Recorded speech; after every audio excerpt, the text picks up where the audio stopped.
Hey, howdy. We're back. We're doing some more Yume. I know it's been a hot minute.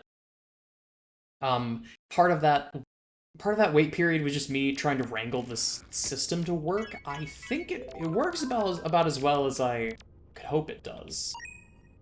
There are some minor issues here and there that might be a Linux thing, that might be a just the fact that I'm running this through Easy RPG on my own computer. Not entirely sure. But regardless, we're back. And there's no dailies this time because obviously this isn't on YNO, but I have a couple of locations written down that I kind of want to get to, and I'll just like yap while we're making our way there. So we've got Celestial Garden, which I have been to before. This is through Icy Plateau, which I think we've been to before, so on this file, so we should just be able to fast track that. Elysium Pools I want to check out, and then also Blood Chalice Desolation, which is very cool. That's from Crosswalk to Nowhere, the Roadkill Forest. It's that set of worlds. Very, very cool stuff. So yeah, hang on, let me reorient my tabs ever so slightly. Now we should be good. I have the wiki pulled up on my phone. I was trying to think of a good way to do this. And my answer was it was one of a few things because I'm still unfortunately tied to the fact that I still have the sense of direction of a brick, so I don't entirely know where I'm going, and I've been leaning on the map quite a bit. So if I get lost, I apologize, but it is what it is. I remember these worlds, sort of. But yeah, things have been good. I've been, as you might guess, from this last week's worth of stuff, I've been playing through Deltarune. Chapter 5 just came out, and my apologies to people who want to stay as spoiler-free as possible. I'm only gonna bring up, like, minor details. Oh, that's, oh, what is that called? That's, Cutlery Work. But yeah, Chapter 5 was incredible. It really, it gave me a lot of food for thought. Like there's things to be said about like the overarching story and how Chapter 5's weird route does a lot of interesting things that again I won't go into for people who want to go in blind, but it does a lot of interesting things and raises a lot of interesting questions. And more to the point, it addresses it brings up a lot of interesting questions about Ralsei specifically. Specifically Ralsei's interactions with the character who I guess you could call him the like villain of the chapter, but not really, it's more complicated than that. But his interactions with Ralsei bring up a lot of very interesting questions, especially when it comes to the prophecy and when it comes to like what exactly Ralsei's deal is. But I don't necessarily want to dwell on it for too long, in part because we're going to be waiting a while. There was no release date listed at the end of the chapter this time, which sort of implies that it's not going to be... Toby Fox is either going to shadow drop it at the end of this year, or it's going to take, like, another solid year to finish. My crazy conspiracy is that Chapters 6 and 7 are both going to release on Christmas Day. Because that would be a very cool way to do that, but also, like, everything that we've been led to believe so far kinda implies that whatever, especially whatever happened with the weird route, warrants further study. And, like, there's a lot of things that would happen in Chapter 6 that would probably warrant it being a standalone release, is all I'll say. But it was really, really good, really great music, chameleon music this time, funnily enough.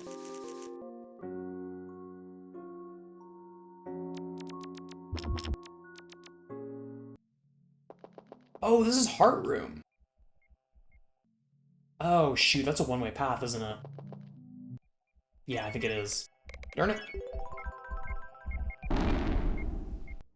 Some of the sound effects are missing. I think there must be like a patch or something I can apply to fix that. I have to look into it. It's either an audio, because this has popped up whenever I run things through Wine, which, Wine is it's a Linux thing. It is a... How do I describe this? Linux has a couple of, like... What's even the word for these? A compatibility layer, I think is the proper term for it. Where it's just something that you run on top of the thing that you're trying to run, and if it's a Windows app, you can just have it run, and it will, like, handle all of the errors and all of, like, the other weird things associated with running something that is not meant for Linux on a Linux machine. And it works really well, most of the time. Every once in a while it will break, and this is one of those things that... One of those moments where it might have broken a little bit, because I've noticed that it has an issue with audio encoding. Like, I was playing... I think it was when I was playing Peggle a bit ago. I was using, I think it defaults to either Wine or Proton. I think it's Proton. When it launches games on Steam that are meant for Windows. And those, that tends to, like, drop sounds and, like, has some issues with audio compression and stuff like that. So I can only assume it's something similar. I don't know that for certain, though. But yeah, Wine. So, Wine... Something that Linux loves to do is Linux has a lot of acronyms for its apps that are recursive acronyms. Wine is an acronym that stands for Wine is not an emulator. I think the joke there goes all the way back to GNU, but I do not remember what GNU stands for. I know it's that kind of thing where it's it's an acronym. Oh, hello. Right, Bacteria World. I wonder if there's a faster way to get in there now. Because Bacteria World used to be a Nexus connection, and now it's not. So, I mean, I have to wonder. Yeah, I'm doing my classic move, the classic Yume Nikki fan game move of pick a diagonal and just walk while I talk. Which means we might be stuck in here for a minute. If it lasts another few minutes and I still haven't found that door that I'm looking for, I can just check in a map, or I can just go and visit somewhere else. Like, I'm not doing this for clout or anything. This is just a backdrop so I can talk about things. This is because, I mean, effectively, this is my podcast. So, like, I don't even need to follow these paths necessarily. I can just go into Cutlery World and start walking around.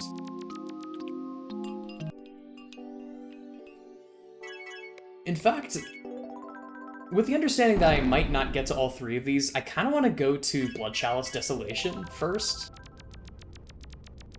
Just to see it, because this world... The name alone fascinates me, and I'm also fairly certain it's a White Desert send-up, so that has me excited.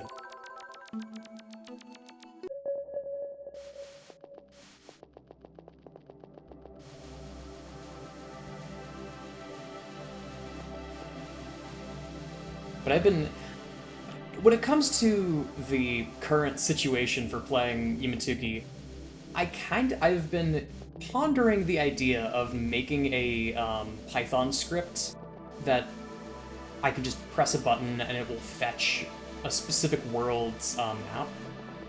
Kind of like the system that Sam has for, kind of like what YNO has for maps. It's like something that, if I understand the internals correctly, the way that it works is that, every single map on the wiki has, like, embedded in the HTML a, like, map, and then a map file. I think it just fetches all of those maps individually. I don't know if it does it, if it has just, like, a manual, like, lookup table of the file names, or if it, like, goes through the HTML. I would assume it goes through the HTML, but I don't know how you would really replicate that in a Python script. I would have to look into it.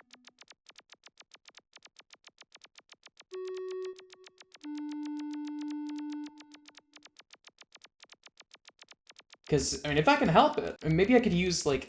There's so many Python libraries that have to do with, like, automation, and some of them cross the ethical boundaries a little bit in terms of, like... There's entire Python libraries for stuff like two-factor authentication and automating web pages and getting and storing personal information, and it's like, at a certain point, you gotta be careful with those, because those, like, stop being ethical very quickly, especially if you're using it for, like, data analysis. Because that is something that has, like, hasn't necessarily wore on my mind a little bit, but it has been an interesting thing to think about. So, I obviously can't give specifics, because A, it's my job, and B, I don't want to dox myself, obviously, but I currently work as a data analyst for an insurance company. Or an insurance broker, let me be clear. It's all, like, between two different businesses, and to my understanding, how the flow works is the company reaches out to businesses, and then those businesses arrange plans for their employees.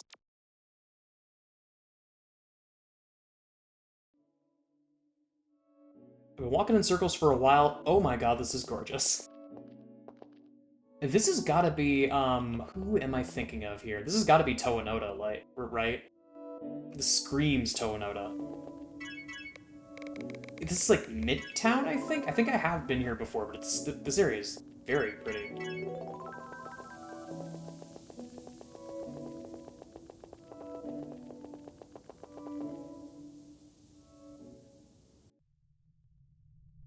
Whoa. Where does this spit you out, I wonder?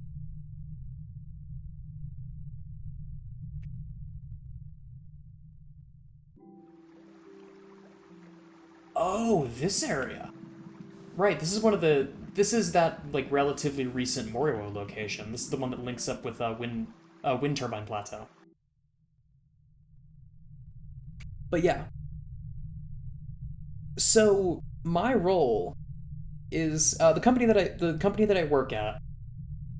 For a while, the office that I'm working at, straight up did not have someone in my role, like, at all. They have no one who knows how Python works. Or they have, like, a couple of people who know it, but don't have a job dedicated to it, so they can't really invest in cool projects.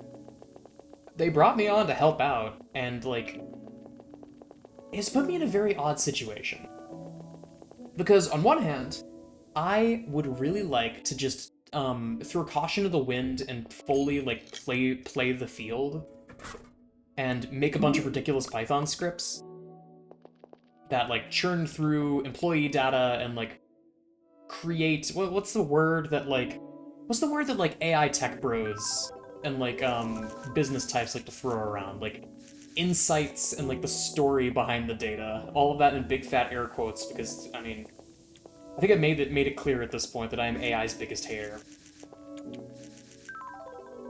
But all that aside, I could potentially take that path and go super gung-ho on big Python projects. But the thing that really, like, holds me back is my own personal moral compass. Because the more I look into this stuff, the more I realize, like, oh, yeah, this is... If I'm not careful with this stuff, this can be used to do some really shady things. Like, most recently, there was, I think there was a formal suit brought against, Workday for, I think it's racial discrimination is the exact thing, but I imagine once the case is actually brought to court, it's going to be expanded a lot more. Workday is a company that does, they automate hiring processes for companies. They do stuff like, resume intake, and they, like, do all of the back-end shit for companies that are looking for employees. They, like, automate the process of posting on LinkedIn. You end up in a situation where there is one company that controls how most companies post on job boards, and that company has started using AI to streamline the process. I'm saying that through gritted teeth, as you can tell, because, there's a lot of problems with that. I'm facing a similar kind of moral dilemma. Because, excuse me, I'm in a situation where I am the only one that actually knows how this garbage works. So I need to hold myself to a much higher standard, lest we do things that we'll regret later. And by we, I mean me. maybe it extends to we. You most likely, past a certain point, it is a big company, and that big company cares about profits, so the onus is going to be on me in terms of, like, personal ethical concerns. So I need to make sure I upkeep that shit. It's like, I don't want to end up in a situation where I feel awful about the things that my job is doing. Like, what's his face? Oh, what is the guy's name from Fight Club? Oh, it's been so long. Not Tyler, his name isn't Tyler Durden.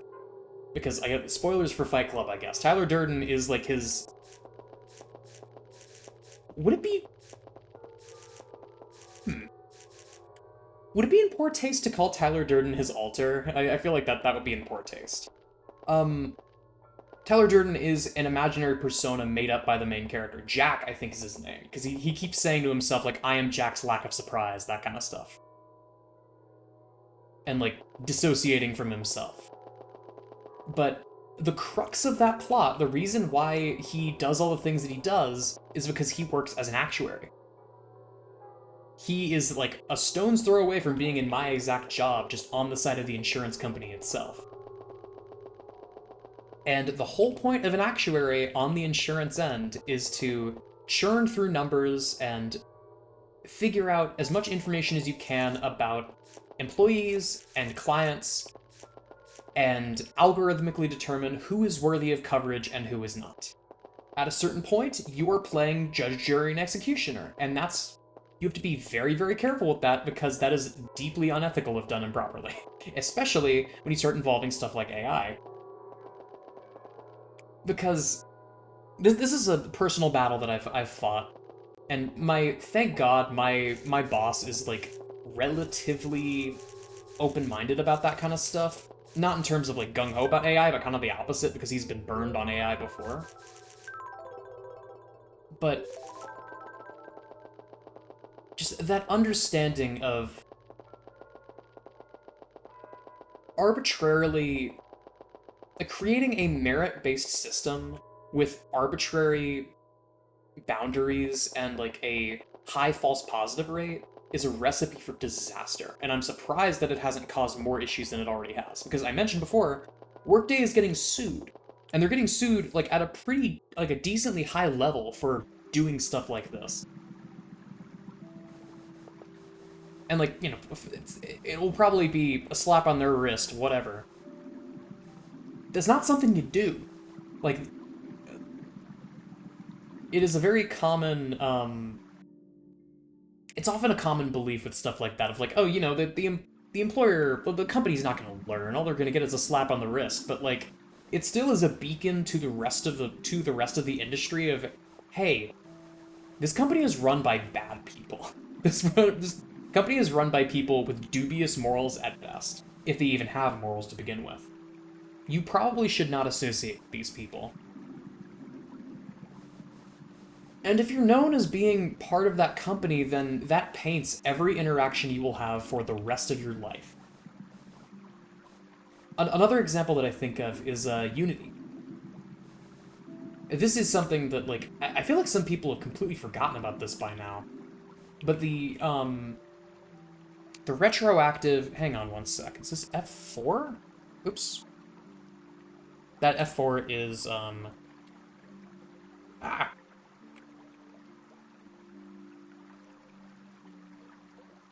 Let me Google something real quick.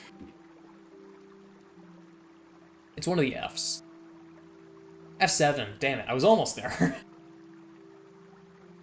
F7 saves a screenshot. I gotta remember these keybinds, because I'm gonna be doing this a lot more.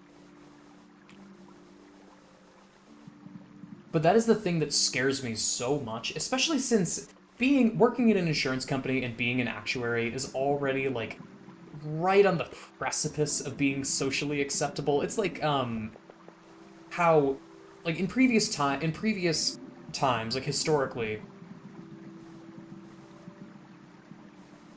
accountants had a very similar, like, negative reception. to the point that it dissuaded people from being accountants in the first place, because if it ever got brought up, it's like, oh, so you have an evil, you have an evil occupation. You're an evil person. Cool. Glad I know that. Between like that and like being an insurance salesman, or what's another good one for that? Like what is a career that's considered like ontologically evil in society? I feel like another one is like personal injury attorney. But like asterisk, I have a friend whose dad is a personal injury attorney, and he is extremely nice. I'm specifically referring to the big, like, personal injury attorney, like, legal companies. And how predatory those systems can end up being.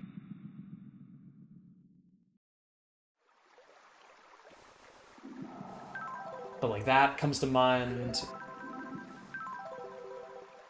But, I mean, Unity CEO is, like, a really good example of how, like, imagine being that person. Like, imagine all that stuff comes out about you and the things that happened on your watch and the projects that you greenlit, and it is a blemish on your not just your personal record, but your like societal mark, possibly forever. It depends on how famous you are. Now, I don't think I'm ever going to become as famous as someone like John Riccatello, former CEO of Unity. So I don't think, if egg ends up on my face, I don't think people will care past, like, roughly a week when the story breaks, if something bad were to even happen in the first place. But, like, that would still haunt me. That would haunt me for the rest of my days. So, like, the more I think about it, it's like, I'm in the weird situation where I have... Ooh, that sound cut off. I'm in the weird situation where I have all of these abilities, but if I don't self-regulate, I will regret it for the rest of my life. So I need to be careful with that. But by the same token, I've been making some really, really, really cool things. Chief among them, I think I mentioned this thing before, but I wanna bring it up again because I've been having so much fun with it. So, part of the deal of working at an insurance broker is that you need to get summaries of benefits from insurance carriers. I might have actually even brought this up last video, because it has been a minute. So, they send in these benefit summaries, and usually it's a manual process. I've been trying to write a system using regular expressions in order to, like, hash out the details and, like, get as close to 100% as I possibly can, even though I know in my heart that that's not feasible, because, like, regular expressions are as regular expressions do, and they are very, very frenetic. They're very precise in the things that they can capture when you do them right. But that also means that even the slightest change in the English language and they become useless. Which is kind of a problem, because as it happens, people fill out documents in different ways. But I've been slowly working on that, and the development, and the very cool thing, is I've been working with the IT team at my company to get access to the full, like, data set of all of the benefit summaries across the whole, our whole, like, series data set. Because currently, like, there's nothing wrong with me accessing this data, it's just all over the place. I wrote a Python script to help me find it, and now that I have it, I'm waiting for the okay from the IT team to set up, like, a virtual environment, so there's less transit time when I eventually flip the switch. But I'm gonna take all of that data and merge it into one space that I can use to do this benefit extractor, and see where the world takes me, I guess. Like, this, if this works, this would be really, really, really helpful. But obviously, it's something that I need to do carefully. And part of the reason why I'm doing this in the first place is, like, someone might look at the work that I'm doing right now and go, you know, why don't you just use AI, right? Like, for all the crap I give AI, This is the kind of problem that it seems like it is tailor-made for, right? Because it's an LLM. It's all about language processing. Feeding in a document to access the specific information is kind of bog standard AI, or kind of bog standard LLM material, and it's also embedded in a lot of PDF readers, most specifically Adobe Acrobat. So the question is, like, why not just do that? I've got two rebuttals to that. And this is the reason why I'm going into so much detail about this is that this is like simultaneously a hyperfixation of mine and also like the rationale for why I should still have my job.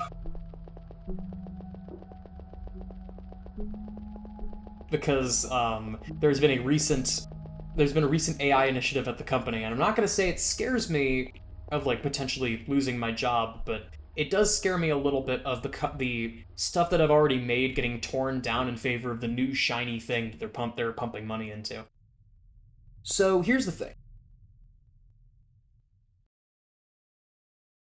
The false positive rate is very important because, like I said, I'm trying to cut down on ethical concerns as much as I possibly can.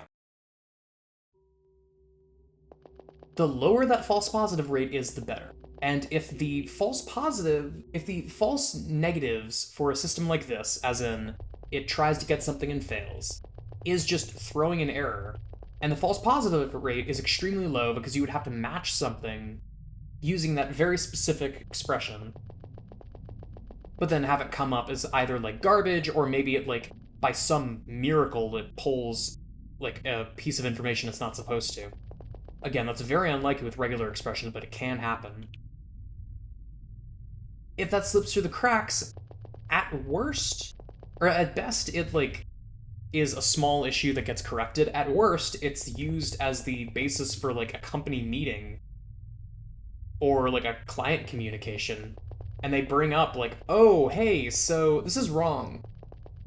And now we look like an idiot. And by extension, I look like an idiot.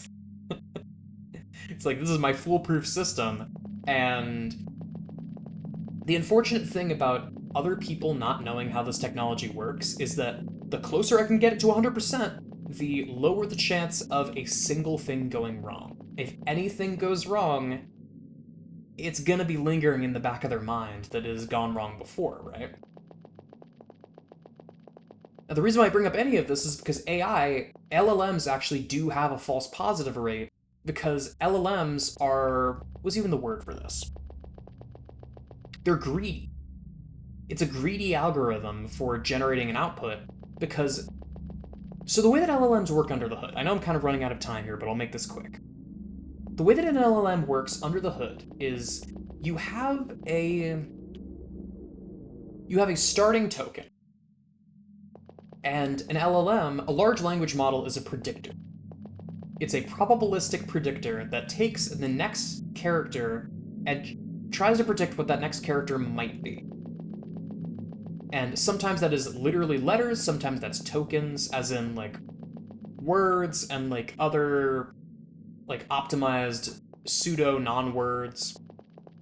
Continuing on like that until it reaches an endpoint. If you've ever seen that video of the seahorse emoji, where you ask, I think it's ChatGPT, you give it a question about, oh, show me a picture of the seahorse emoji. And it starts freaking out, because there is no seahorse emoji, obviously. But it doesn't know that. And it is confidently wrong and will repeatedly try to bring up other emojis with the expectation that it will be correct and it will be allowed to stop. But it doesn't. So it just keeps rattling on in the LLM equivalent of a panic attack. That is the absolute worst outcome from like the company's perspective, because it will just keep rattling on forever until it is manually terminated. The best possible outcome for the company is also the worst possible outcome for us, because the best possible outcome for them is if it finds an error, it just figures something out. It will just think of something. It will generate something that is close enough that it looks real, and that it'll output it. Well, that's a huge problem when we're talking about things like insurance information, or like medical history, or stuff that could, like I said when I was talking about Workday, stuff that could effectively be the difference between life and death. You cannot afford to have a LLM with a high false positive rate do something that could cost lives, because it will cost lives. Because, like, anything below like a 99.995% chance is more than likely to get someone killed. And, like, that's on you. That's on you as a company, that's on you as a person, and that is not something I want to abide if possible. I don't know. Part of this is me being very, like, self-regulating and paranoid, but at the same time, like, that's why I got here. This is why I went into this industry in the first place, is I ended up, fun fact, I ended up studying abroad in Ireland in undergrad. And while I was there, I took a class on machine ethics, and I could talk about that some other time in more detail, but it was really, really interesting. And if not for the LLM explosion, I absolutely would have done something like that as my full-time career. That shit is so cool to me. Now, unfortunately, we are not in a situation where I can really do that. Because I think about Anthropic, and the fact that Anthropic's chief ethics officer, wow, that's a tongue twister, walked out on it, and, like, formally resigned. That is the canary leaving the mine, and it heavily implies that if I were to get a job at almost any big tech company that's invested in this stuff, they would either ignore me or outright fire me, so it is what it is. I'm looking forward to the bubble popping so that I can talk about these things more frankly from, like, with my coworkers. Because they still do lean on me a certain amount, because none of them, although I went to business school, like, none of them know how this stuff works internally, and a lot of the hype around AI is them getting strung along. So I want to help them. I want to help them if I can. Lest history repeats itself and we end up in the exact same situation with quantum computing, which I fear is what's going to happen, but we will see on that. I always forget how gigantic this area is, by the way. I just realized I've been walking around Glyphic Mausoleum for like 15 minutes. This area is huge. I was kind of hoping I could come in here some other time, because the wind turbine girl is still in here. That, like, the girl with the flowers growing out of her hair, she is still in here. And, like, right as you come in from Wind Turbine Plateau, there's, like, the first door on your right, she's there, and there's, like, another... I forget exactly what the interaction is, but there's some other interaction you can do in there that wasn't there before. And I completely missed it, somehow, when I went in here initially, and I was pretty thorough last time, first time I made it in. But yeah. I think I'm gonna cut myself off, because I'm recognizing some of these doors, and these are the places where I got super lost the first time I was in here. So rather than walk around in here for another 30 to 45 minutes, I'm gonna cut myself off. There's new music, so let's at least see where this leads. Maybe this is an exit?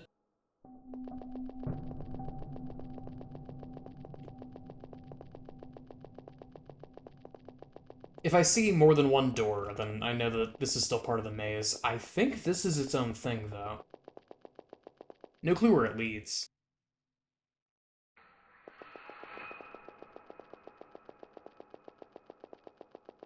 Because I forget what this track even plays in. Is this monochrome feudal Japan or something? Okay, yeah, this pops back out in wherever this is. Okay.